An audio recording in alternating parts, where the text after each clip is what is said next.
Hello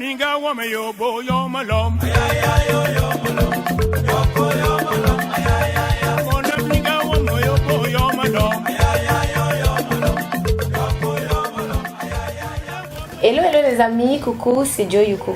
J'espère que vous allez bien et que vous passez une bonne semaine. Quant à moi, vous le voyez, je suis encore au Cameroun et l'aventure No Tabou continue. Et donc pour continuer l'aventure justement aujourd'hui, j'ai fait un petit stop chez mon pote Eric Nelson Efa, avec qui je veux passer un super moment. Ça c'est sûr, vu déjà le paquet de livres posés ici, vous savez que chez No Tabou, on adore tout ce qui est lecture. Alors je vais vous laisser avec Eric afin qu'il se présente à vous sans tabou ni chichi. A tout de suite. Bonjour à tous, je suis Eric Nelson Efa, promoteur culturel. Ouais. C'est vrai, je touche un peu à tout ce qui concerne la culture, ouais. Mais je suis beaucoup plus spécialisé dans les livres et la musique. D'accord. Oui. Allez. Chez No Tabou, vous savez qu'on aime tout ce qui est culture, tout ce qui est livre, lecture, tout ce qui est art. Et voilà, j'ai demandé à Eric de me donner 5 minutes afin qu'on puisse échanger sur voilà, divers sujets. Et on va beaucoup plus échanger sur justement les livres. Il fait de la promotion de livres sur Internet et c'est souvent en général des livres africains, des auteurs et des écrivains africains. Oui, africains en général et camerounais en particulier, il faut le dire. Oui, d'accord. Oui. Oui. Et justement, pourquoi les livres, Eric? Les livres, pourquoi? Parce que vous savez, derrière les livres se cache une grande richesse, justement. Voilà. Et beaucoup ont souvent pensé que les Africains ne lisaient pas. Je profite ici pour démentir cela. Exactement. Oui, exactement. J'en suis la preuve palpable parce que je fais vendre des livres sur Internet. Alors, les livres, pour justement ramener les gens à la lecture d'abord. Oui, tout à fait. Véhiculer par les livres, justement, des messages qui vont un peu partout. Oui. Exactement. Et quand j'ai regardé un petit peu, parce qu'il y a toute une pile, on ne pouvait pas tout prendre ici, c'est souvent le plus des livres d'actualité. Oui, nous misons beaucoup sur des livres d'actualité. À l'instar, là, vous avez là, Augustin Guizana, qui a écrit sur la crise anglophone. Exactement. Justement, c'est un livre destiné à éclairer un peu l'opinion publique, l'opinion générale sur la crise anglophone. Exactement. Oui. Nous avons également des romans aussi. On a la Obsession, écrit par la jeune Ernestine Bakou. D'accord. Là, c'est des histoires. On a là La Malédiction francophone d'Ambroise Combe. Vous voyez, tous ces auteurs, c'est des auteurs camerounais. Alors, nous avons donc mis sur pied un système pour promouvoir le livre camerounais à travers Internet. Ah, c'est cool ça. Merci. C'est cool ça, parce que Internet, aujourd'hui, c'est quand même, voilà, tout le monde a Internet. Tout le monde a accès à Internet, tout le monde peut s'informer grâce à Internet. Et c'est super parce qu'on a quand même un petit souci au niveau des librairies et aussi au niveau des coûts des livres, il faut l'avouer. Oui, la librairie classique, oui. Nous ne venons pas substituer la librairie classique. La librairie classique continue à exister. Nous venons tout simplement nous arrimer au monde actuel, à savoir le numérique. Nous sommes à l'ère du numérique et nous avons mis sur pied un système qui permet justement de promouvoir le livre camerounais en tenant compte de l'ère du numérique. Exactement. Nous sommes. Voilà, on s'adapte en fait. Oui, on s'adapte en fait. Oui. Je vois que au niveau des livres, il y a une certaine diversité quand même. Oui. Parce que voilà, en général, quand on va chez un libraire, on a des compartiments, là des livres d'amour, des livres de politique et tout ça. Et je vois que là, tu as vraiment fait, voilà, il y a tout. On a des livres sur l'art, des livres comme celui-là de la crise anglophone qui est sur la politique.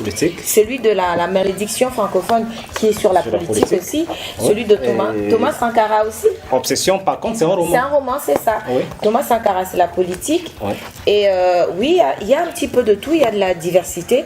Et ce que je voulais savoir, c'est, tu as des avis par rapport à ça? Tu as des retours par rapport aux lectures? Oui, on a des avis. On remarque généralement que sur Internet, les livres d'actualité politique sont plus commandés par les hommes. D'accord, l'actualité ok. politique. Beaucoup plus. Oui, tandis que les romans... Comme celui-là, comme sur l'obsession, sur les mœurs. Oui. Et d'ailleurs, on parlait tout à l'heure, tu m'as parlé du livre, celui qui a fait sensation, le best-seller. Le best-seller actuellement, c'est L'art de partager un mari. Ouais, c'est de ça. Jaëli. Oui. Ouais. C'est le Tout best-seller actuel. le monde l'a raflé, il est parti Oui, comme oui, des oui. petits pains. Toutes les femmes commandent ce livre. Oui, d'accord. Oui. Comment partager son mari. Oui. Ouais, d'accord. Il a beaucoup plu. Oui. D'accord, ok. Donc les romans sont... les femmes, c'est plus des romans, tandis que les hommes, c'est plus les livres d'actualité politique et compagnie. Oui. D'accord, ok. Donc au niveau des avis, c'est... les gens ils sont plutôt satisfaits. Oui, les gens sont plutôt satisfaits du moment où on vient résoudre un problème, à savoir la distribution du livre camerounais qui jusque-là n'était pas vraiment aligné à la technique nouvelle des technologies et autres. Donc beaucoup sont intéressés et ça passe pas mal. Et c'est dû à quoi le fait qu'on n'ait pas vraiment accès à la lecture, je sais pas, des livres camerounais comme ça, des auteurs camerounais? Est-ce que franchement être un auteur aujourd'hui, est-ce que ça paye si on ne passe pas par internet pour distribuer? Je dirais que l'auteur camerounais et l'éditeur camerounais sont plutôt restés très classiques. Ils n'ont pas pris en compte que les temps ont changé au niveau de la communication.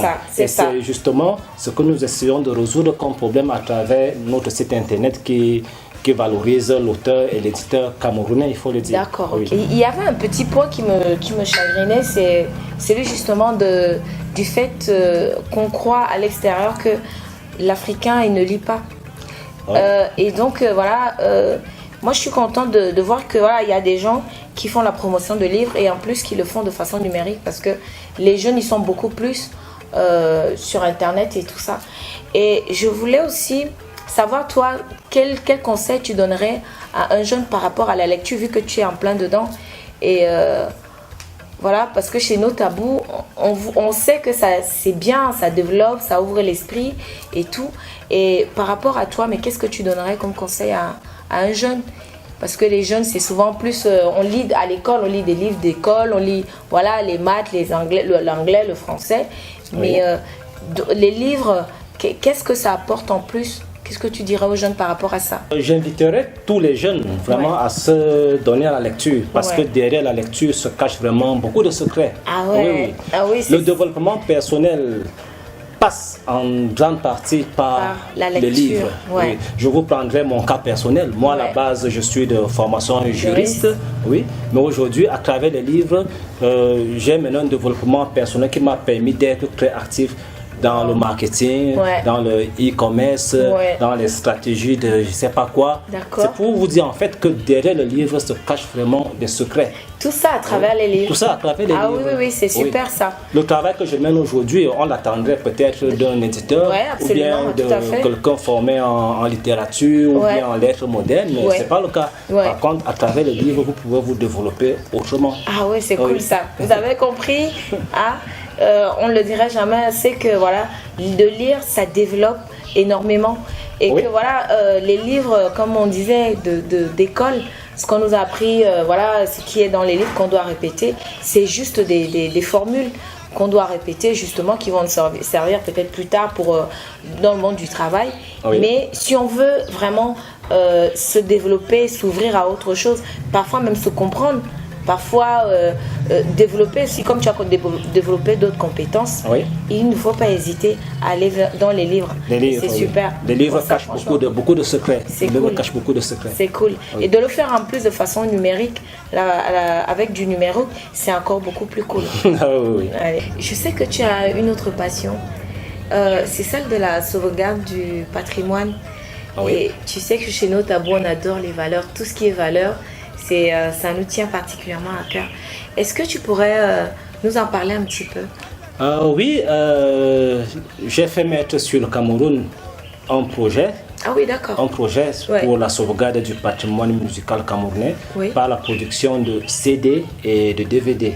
Ah d'accord. En fait, le projet il est plutôt très cool. De tout le Cameroun? Oui. Du nord au sud, de l'est à l'ouest. Le projet consiste à parcourir les villages du Cameroun avec une équipe de production audio et visuelle pour enregistrer ces dernières personnes qui peuvent être perçues comme des acteurs justement de cette culture qui se perd. Ouais. Justement, disons-le, les jeunes Camerounais écoutent beaucoup la musique, mais une certaine musique plus actuelle. Et nous nous sommes plus complètement moderne. Coupés de nos racines. De la source, oui. Donc justement, le projet de sauvegarde de patrimoine ici vise à ramener les gens, l'opinion publique, à se rapprocher de ce que nous avons comme valeur culturelle, donc comme valeur patrimoniale. Oui, d'accord. Oui. Ah bah c'est cool ça. Et donc oui, je vois là que tu as ramené des CD et je suis étonnée parce que 100% tout pourri. C'est vraiment au fin fond du nord, du nord Cameroun. Ça c'est dans le Mayokani. Dans le Mayokani, ben, voilà. Là on a l'anthropologie musicale du sud Cameroun. Le Vet et le Mimbe, les Asiko et tout ça là. Tout ça est dedans. Et on a la mélodie, les mélodies du Sahel. C'est toujours le grand nord du Cameroun. Oui, les mélodies du Sahel, par contre, englobent toutes les trois régions du grand nord Cameroun, à savoir la Damawa, le nord et l'extrême nord. D'accord. Oui. Et même Munda. Oui, le peuple Mundan également à la frontière avec le Tchad et le Nigeria. Nous sommes allés dans les profondeurs vraiment de l'arrière-pays du Cameroun parce que vraiment, beaucoup ont souvent pensé que le Cameroun se limite à Yaoundé, Douala ou bien, je sais pas, ou aux grandes villes. Oui. Pourtant, oui, c'est très vaste. Oui, pourtant il y a une richesse immense que le Cameroun offre vraiment dans l'arrière-pays. Et c'est cette richesse-là que nous essayons de sauvegarder en la produisant sur des CD et des DVD. D'accord. Oui. Et je voulais un petit peu voir comment on pouvait faire le parallèle entre la modernité qui est franchement en train de tout bouffer là, parce qu'on a l'impression qu'avec la modernité, on fait un peu, abstraction de notre héritage en fait, culturel. Et comment est-ce qu'on pourrait mettre les deux ensemble, assembler les deux pour que l'un ne soit pas trop lésé par rapport à l'autre?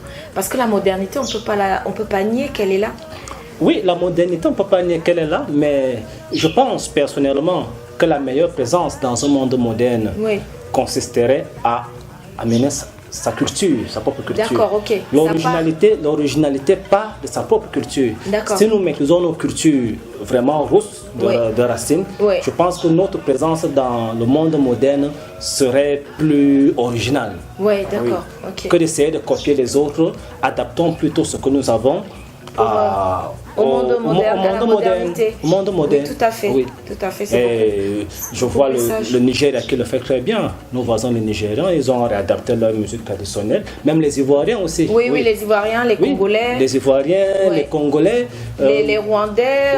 Ils sont. Beaucoup de pays en Afrique dansent aux sonorités au rythme des sonorités. Donc je pense qu'on gagnerait mieux à exploiter nos musiques traditionnelles pour les réadapter maintenant à la modernité, au son moderne.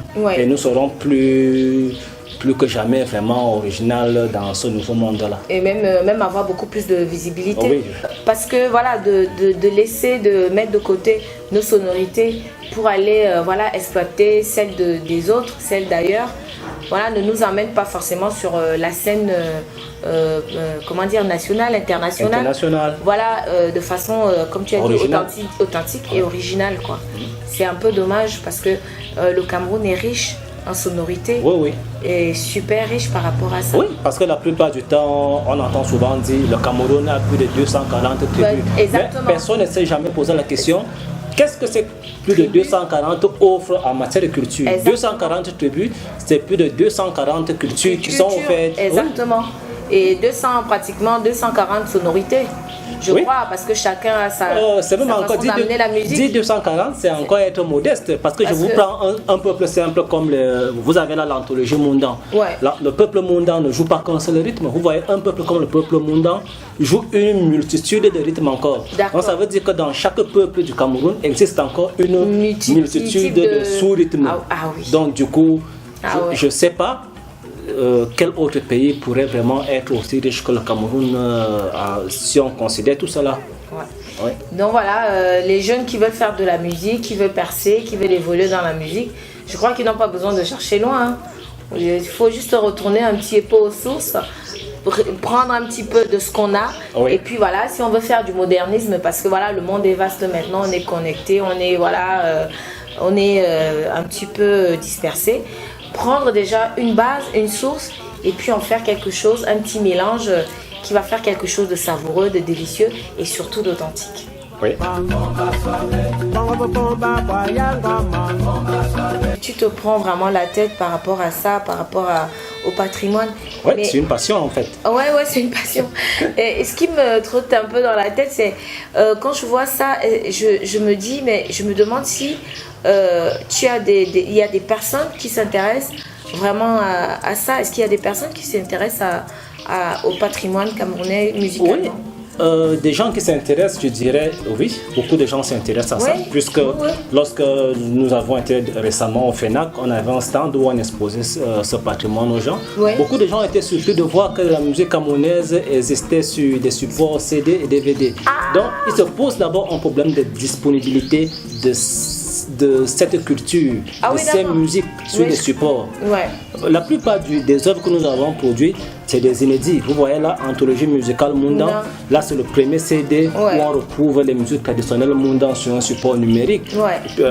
Même ici, tout en photo au sud, Anthologie musicale du Sud Cameroun, c'est le premier CD numérique des musiques de mon village. Ça n'existe nulle part. Donc du coup, c'est des inédits et les gens, ils aiment bien. Ils aiment. Ah oui, je comprends un petit peu le petit souci, le petit bémol, c'est parce que notre musique, en fait, elle se joue avec des instruments. C'est ça, et donc de transposer ça sur du numérique, je crois que les gens, ils ont un petit peu... Tu vois ce que je veux dire? Oui, je vois exactement. En fait, il faut dire, la musique au Cameroun est perçue plus dans le sens des musiques modernes. Oui. Ces sonorités qu'on n'écoute que dans nos villages. Oui, c'est ça. Ça n'existe pas sur des supports numériques. C'est justement le travail que nous essayons de faire, à savoir pouvoir numériser. Parce que plus nous mettons ça sur numérique, plus nous les pérennisons d'abord, et plus nous pouvons mieux les porter au monde entier parce que ça notre culture. Ça tend à disparaître, oui. Il faut... Regardez un exemple comme le Sud Cameroun aujourd'hui. Trouver un joueur d'un vet est devenu très difficile dans le Sud Cameroun. Pourtant, le vet, c'est comme les racines même de la culture, c'est un héritage à ne pas perdre. Mais pourtant, qui est presque perdu. Alors Eric, tu sais qu'on est sur la chaîne du développement personnel sur nos tabous et que voilà, on va à la recherche de personnes qui vont nous apporter des conseils par rapport à leur expérience de vie. Et moi, je trouve que tu as une vie assez riche, voilà, du fait de tes études, du fait de comment tu t'es reformé derrière, du fait de tes activités, du fait des valeurs que tu as. Quels conseils tu pourrais donner au public de nos tabous par rapport à ton expérience de vie? Conseils, je dirais pas trop, mais je pourrais juste me baser sur mon modeste parcours. Voilà, c'est ça qu'on recherche, c'est ça qu'on aime chez nos tabous. Oui, partir au départ sur une formation de juriste. Spécialisé en sciences politiques. C'est bien. Et aboutir finalement à un promoteur culturel qui fait des sauvegardes des patrimoines et qui développe des stratégies e-commerce et de marketing sur Internet. Vous voyez quand même, c'est quand même différent. C'est différent quand même. C'est-à-dire, rien ne prédispose à ce résultat que nous avons aujourd'hui de la personne que je suis. Exactement. Donc en fait, tout cela, c'est ce que j'appellerais mon imagination, ma passion qui s'est développée en moi, dont je suis parti. Au départ, comme tous les étudiants, j'avais pensé peut-être qu'un jour je serais un juge, un avocat, ceci, mais les contraintes du pays m'ont amené à comprendre, les réalités m'ont amené à comprendre que le pays était autrement et que je pouvais gagner ma vie en développant plutôt mes passions. Je ne sais pas si j'avais été un avocat. Si j'avais été un avocat aujourd'hui, je ne sais pas si je serais aussi heureux que je le suis aujourd'hui. Ah là, c'est cool. Je pense pas. Oui, parce qu'aujourd'hui, par mon développement personnel, dans mes activités de promoteur, de e-commerce, de marketing, je me sens bien, je me sens heureux. Et j'invite la jeunesse à voir les choses dans cet ordre-là. Oui, parce que la plupart des gens se plaignent, il n'y a pas de travail, le chômage, les jeunes se révoltent par-ci, par-là. Moi, j'inviterais plutôt chaque jeune à essayer de se développer personnellement, se prendre en main. Je me dis, chacun peut créer son travail. Si les autres ne nous donnent pas du travail. Ça c'est une réalité. Ça. Oui. Donc c'est uniquement dans ce sens-là que je voudrais amener les jeunes à voir les choses. D'accord. Oui. Et chez les autres de nos tabous, on a souvent une question qu'on pose. Je crois que tu l'as déjà vu celle-là. C'est sur le bonheur. Oui. Ah bah, je ne peux pas partir sans te la poser. Oui. Et donc voilà, le moment arrivé où Monsieur Efa va nous dire qu'est-ce que c'est que le bonheur pour lui. Le bonheur, c'est de vivre en faisant des choses qu'on aime. Oui. Comme actuellement, je peux vous dire que je suis un homme heureux. Pourquoi? Parce que je fais ce que j'aime et je passe mes jours dans mes activités culturelles, dans mes promotions sur Internet. Et je me dis, c'est ça le bonheur, faire des choses et vivre tel qu'on l'imagine. Tel qu'on est. Sans chichi, no tabou, sans tabou quoi. Sans tabou. Ah, c'est chouette. Faire des choses qu'on aime. Faire des choses qu'on aime, vivre la vie qu'on aurait voulu. Qu'on a choisi, assumer. Voilà, assumer ses choix. Oui. Voilà, exactement. Bah voilà, moi aussi ça me va surtout au niveau des choix. Je crois que tant qu'on fait ce qu'on aime, tant qu'on assume ses choix, il n'y a pas mieux quoi. Ah oui, il n'y a pas mieux. C'est forcément le bonheur. Oh oui, ça le bonheur. Bah les amis, on va devoir vous quitter bientôt. Vous voyez, j'ai tout ça à écouter déjà. Bah vous me connaissez hein, pour les livres, je crois qu'il va falloir que j'en lise quelques-uns avant de partir. Je vous en prendrai aussi, hein, vous savez que je suis pas chiche. Donc on va vous dire au revoir, on va vous dire de rester connecté sur nos tabous. Et puis est-ce que tu as un petit mot à dire à la famille nos tabous avant qu'on ne se quitte? La famille nos tabous, je dirais c'est une super famille. C'est une super famille. Oui, on se sent bien. On se sent bien. On ne s'ennuie pas. Comme à la maison, voilà. Oui, on n'a pas de tabou chez nos tabous. Donc voilà, je suis contente d'avoir partagé ce moment avec vous et Eric. Et puis on va revenir, on va refaire un petit truc pour revenir vers vous. On est encore au Cameroun, hein, il y a encore plein de monde à voir, il y a plein d'aventures à vivre ici. Et donc je vous dis à très bientôt sur nos tabous. Prenez soin de vous et surtout croyez en vous. Croyez en vous et faites les choix qui sont les vôtres. Vivez vos choix. Allez, on dirait ça, Eric. Ah oui. Vivez vos choix. Vivez vos choix. Tout simplement. Oui. Allez, à très bientôt sur nos tabous. Bisous.